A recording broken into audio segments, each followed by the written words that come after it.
अगर आप भी उन स्टूडेंट्स में से जो कंफ्यूज है कि उनको यूके जाना चाहिए या शेंजन जाना चाहिए, ये वीडियो आपके लिए है।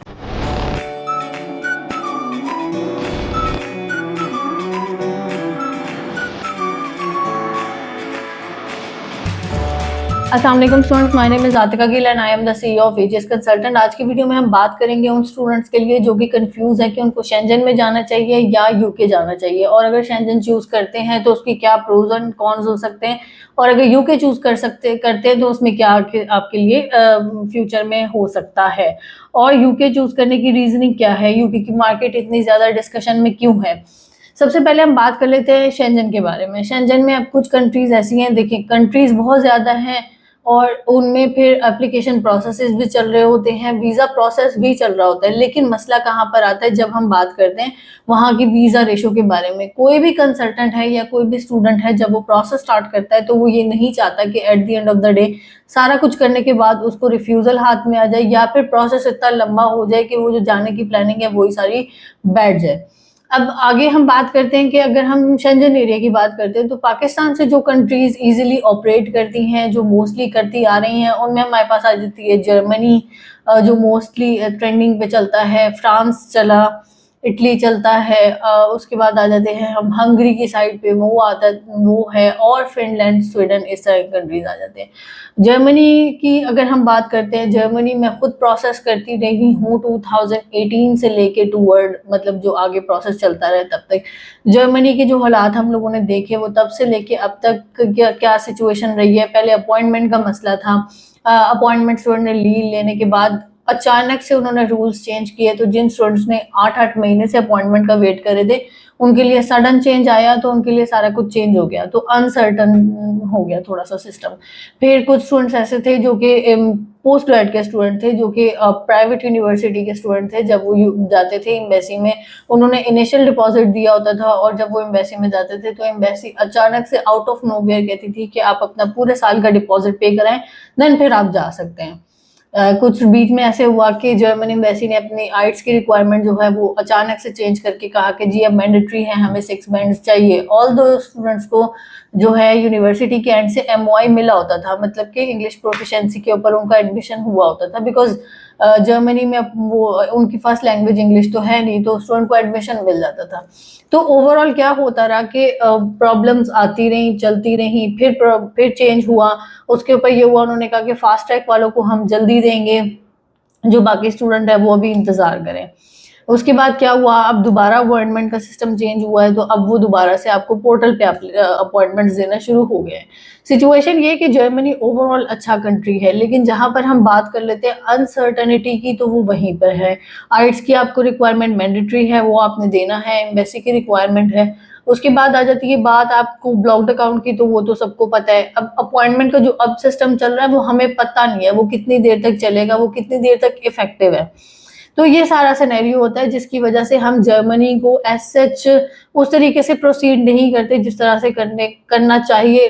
जो स्टूडेंट तसल्ली रखता है, जो स्टूडेंट ये समझता है कि हाँ मैं वेट कर सकता हूँ 6 महीने, साल भी लग जाए, तो वो स्टूडेंट तो जर्मनी का प्रोसीड करे। लेकिन अगर जो स्टूडेंट, और स्पेशली अगर वो ये समझता है कि वो ये चीज़ बर्दाश्त कर सकता है कि अगर कल को कोई अचानक से आपकी कोई चीज़ चेंज हो, तो फिर उसमें आपको मसला ना हो अपॉइंटमेंट की तरफ से या यूनिवर्सिटी की तरफ से या किसी भी तरफ से अनसर्टेनिटी आए, तो आप वो बर्दाश्त कर ले, तो फिर तो समझ आता है जर्मनी। फिर हम बात कर लेते हैं आगे, हम बात करते हैं फ्रांस की। फ्रांस की एप्लीकेशंस का एक दौर था, पिछले साल से स्टार्ट हुआ, बहुत ज़्यादा मार्केट हुआ, लेकिन वही हुआ जो हर दफ़ा होता है, एप्लीकेशंस बहुत ज़्यादा गई, फ्रॉड्स, डॉक्यूमेंट गए। अब जो है फ्रांस की वीज़ा रेशो वो 20% रह गई है। हम नॉर्वे की बात कर लें, उधर उनकी एंट्री रिक्वायरमेंट ही हाई है, वो यूनिवर्सिटीज इतनी ज़्यादा, मतलब उनकी एंट्री रिक्वायरमेंट ही बहुत ज़्यादा हाई है। बाद में आ जाती है बात हंगरी की। हंगरी जाकर कोई बच्चा चला भी जाए तो वो पढ़ता नहीं है, उनकी एंट्री रिक्वायरमेंट उस तरह की है। फिर उसके बाद वही वाली बात आ जाती है कि एक वो वाला सिस्टम आ जाता है कि अगेन स्टूडेंट जाकर उसके लिए स्टेबिलिटी कुछ नहीं है। हम बात कर लेते हैं उसके बाद स्वीडन और फिनलैंड की। देखिए स्वीडन अभी मार्केट में दोबारा आया इस तरीके से कि उसकी एम्बेसी पाकिस्तान में आ गई है। तो अभी हम देखेंगे कि क्या हालात हैं, क्या वाकयात हैं, किस तरीके से वो हमारे साथ पेश आते हैं। फिलहाल के लिए हाँ, स्वीडन की तरफ से हो पा रही है कि वो अच्छा हो सकता है। फिनलैंड वीज़ा रेशो अच्छी है, लेकिन क्या सीन होता है कि अपॉइंटमेंट आपने जाकर जो आपकी वीज़ा इंटरव्यू होता है वो आपने देना है किसी और कंट्री में जाके, आप पाकिस्तान में उसकी एम्बेसी नहीं है, तो वहाँ पर मैं समझती हूँ अनसर्टेनिटी है। जो स्टूडेंट इस चीज़ को नहीं समझते वो तो फिर प्रोसीड करें। तो ओवरऑल अगर हम शेंजन की बात करते हैं, शेंजन हमारे साथ इतना ज़्यादा काम नहीं करता आ रहा, वो इतनी ज़्यादा अपनी मार्केट नहीं करते यहाँ पर, वो स्टूडेंट्स के साथ उस तरीके से फ्रेंडली नहीं है, उनको बहुत सारी चीज़ें जो है वो समझानी पड़ती हैं ड्यूरिंग द प्रोसेस, और बहुत सारी चीज़ें वो बाय द टाइम समझ रहे होते हैं। तो ये चीज़ें होती हैं कि हमें पता ही, देखिए ये फ्यूचर का मामला होता है। तो जो स्टूडेंट्स जो हैं, एक और भी है हमारे यहाँ स्टूडेंट इस चीज़ का वेट भी नहीं करता कि अगर उसने 6 महीने प्रोसेस में लग रहे हैं उसकी जगह पर 8 महीने लग जाएंगे, तो वो बर्दाश्त नहीं है उनमें। तो वहाँ पर सारा मसला आता है। जो स्टूडेंट्स अगर समझते हैं कि अब, और स्वीडन में भी जाकर स्टूडेंट से पूछा है तो फिलहाल के लिए कुछ स्टूडेंट ऐसे कहते हैं कि वहाँ पर हालात नहीं है, जॉब अच्छी नहीं है और ये सारे मामलात हैं। तो ओवरऑल अगर हम शेंजन मार्केट को देखते हैं तो वहां पर यही वाली चीज है। एक तो लैंग्वेज बैरियर है, पाकिस्तान से आपको लैंग्वेज बैरियर ना भी पड़े, आपको वहां जाकर पढ़ता ही पड़ता है, पढ़ी लिखी बात है। फिर अगर हम बात कर लेते हैं अगेन प्रोसेस वाइज, तो प्रोसेस में बहुत ज्यादा अनसर्टेनिटी है शुरू से लेके एंड तक।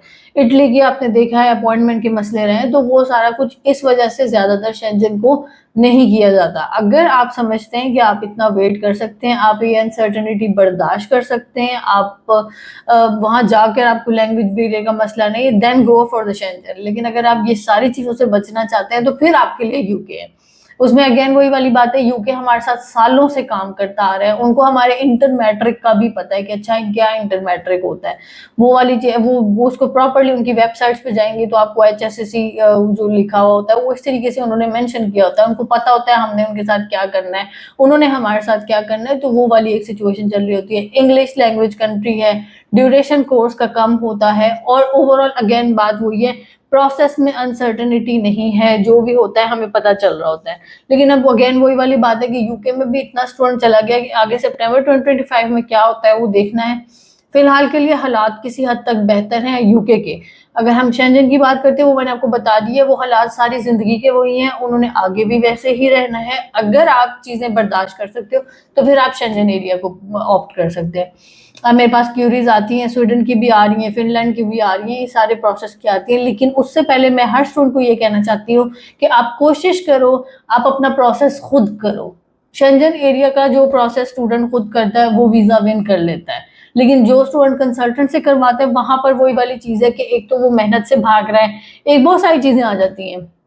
तो ये सारा इस मामले में हो गया। अब आपने खुद डिसाइड करना है, आप शेंजन में जाना चाहते हो, आप यूके में जाना चाहते हो।